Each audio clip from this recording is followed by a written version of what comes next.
Members on the dais, members of the government, industry, and friends. A very good afternoon. I think we've had a couple of very good presentations from both Marcus and Tim. Gives us a lot of information, a lot of things to contemplate, think about, and it just gives me more confidence that there is so much still left to do in the stainless steel industry. So thank you for those presentations.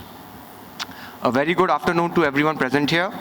It is my privilege to address this esteemed gathering that is set to chart the roadmap for the stainless steel industry. We are all aware of the immense potential of the stainless steel industry to contribute to nation building. And with various forms of government initiatives and upbeat investor confidence, our industry is finally looking up. In the early 90s, stainless steel demand for flat products in India was only about 2.5 lakh tons, of which 85% was used in the utensil sector. From then to now, an annual consumption of over 32 lakh tons, of which around 40% is used in the utensil sector. India has progressed a long way in building self-reliance for stainless steel. Today, Indian stainless steel industry stands proud as the third largest producer and the second largest consumer of the metal. And we need to continue our efforts to further strengthen our position. The purpose of any industry is to solve pertinent problems of society. And our industry is here to solve a crucial one, that of powering the rapid development of the world with sustainable solutions. With its complete recyclability, inherent hygiene, corrosion resistance, and low maintenance requirements, stainless steel is aptly positioned to empower global development sustainably and become the metal of choice for crafting a greener tomorrow. It's the safer choice for public utilities, infrastructure, and mobility solutions, as was evident during the recent train crash in Odisha. Given the government's commitment to use stainless steel in LHB coaches, we saw that more lives could be saved in these SS coaches today compared to any such deadly incidents in the past. What better proof than this to show that stainless steel's higher impact and temperature resistance makes it the best suited material for such applications. We're all aware that government's thrust on infrastructure development in the country will be a major factor that would not only drive demand in the manufacturing sector, but also give our entire economy a much needed boost. The government's vision for increase in indigenous manufacturing and revamp of railway infrastructure as well as wagon and coaches all bode well for our industry. For domestic manufacturers, underutilization of capacities, while currently a challenge, is also an opportunity for the future, since we can scale up production to meet increased demand without significant investments. We also need to invest in R&D and innovation and adopt the latest technologies that will help scale up production quantity as well as the quality. I would also like to assure all our MSME partners that a stainless steel boom is expected in the near future, and I invite all of you to be part of this growth. As the Honorable PM recently mentioned that India is set to be the third largest economy in the world in the next few years, so our GDP will show substantial growth. And when that happens, the stainless steel will grow at even a faster pace than the GDP. To capitalize on these opportunities, we need to urgently address all our weaknesses and threats. The threats that our industry is facing are majorly external, in the form of price fluctuations of key raw materials that impact profitability and economic volatility that affects stainless steel demand. The Stainless Steel Vision of 2047, which was released last year, is based on extensive research done by CRISIL and supported by ISSDA. It encapsulates the challenges I just spoke about and will serve as our trusted advisor on specific ways in which we can achieve these objectives. But first, a very important step we need to take to address this issue is of fragmentation in our industry. It is imperative that all of us unite in our efforts to address these issues. That is why forums such as ISSE are important, so that we can all come together with our different perspectives, share our learnings, and define the way ahead for the entire industry. and sustainability needs to be a key tenet on which we form our future plans.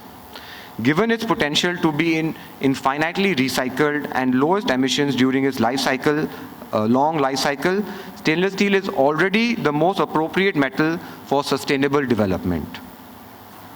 It doesn't require frequent maintenance, thereby reducing the load on the environment as well as the government's resources.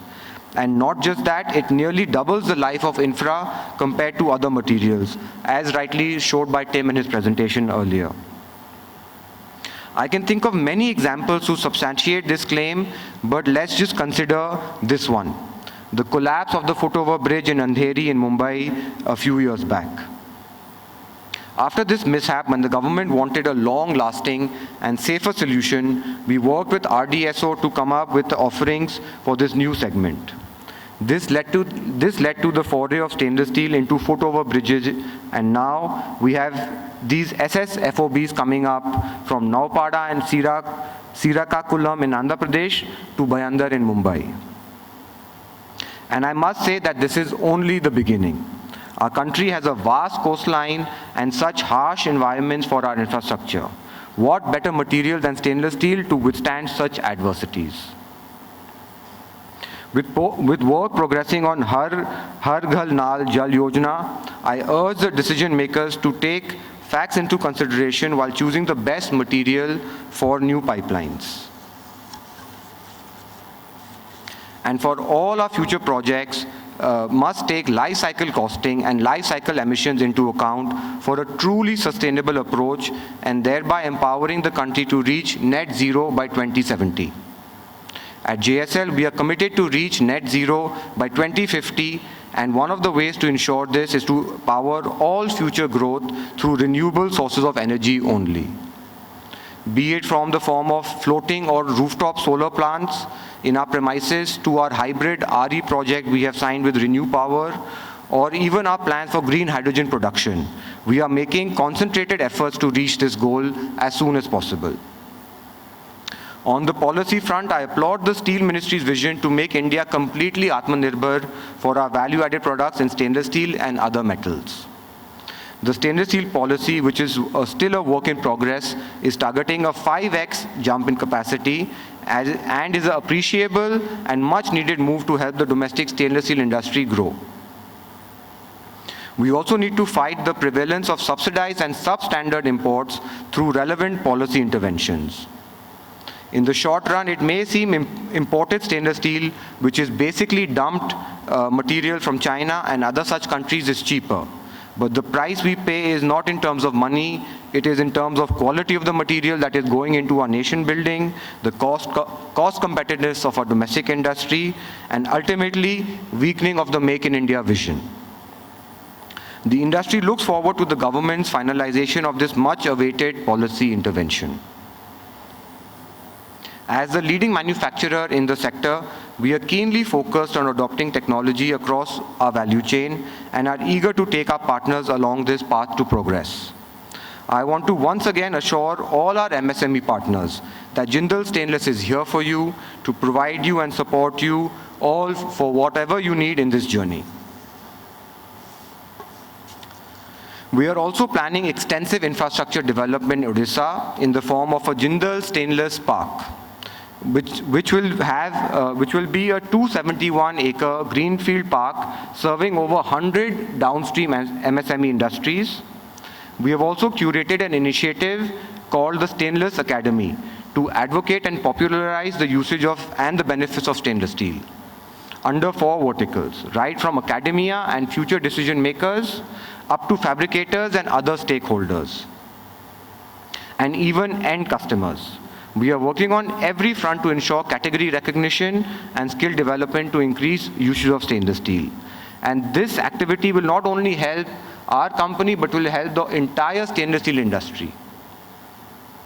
I'm happy to share that on a yearly basis, our research has shown increasing comfort among fabricators to adopt stainless steel. This not only helps them earn better, it is also helping them showcase their art and creativity in stainless steel through the Jindal Stainless Solution page on Facebook. It is really heartening to see the kind of pride they have in working with stainless steel now, And this is just the beginning of our efforts as a company and even as an industry. In the end, I want to reiterate that it is up to all of us sitting here to make India the manufacturing hub it deserves to be. I'm excitedly looking forward to the various roundtables and panel discussions lined up in this expo. I'm sure that these deliberations will go a long way in cementing the vision of the industry in the upcoming decades and more. I conclude by thanking ISSDA and all of you present here from the government, the industry, and our important stakeholders for this collaborative initiative. Jai Hind, thank you.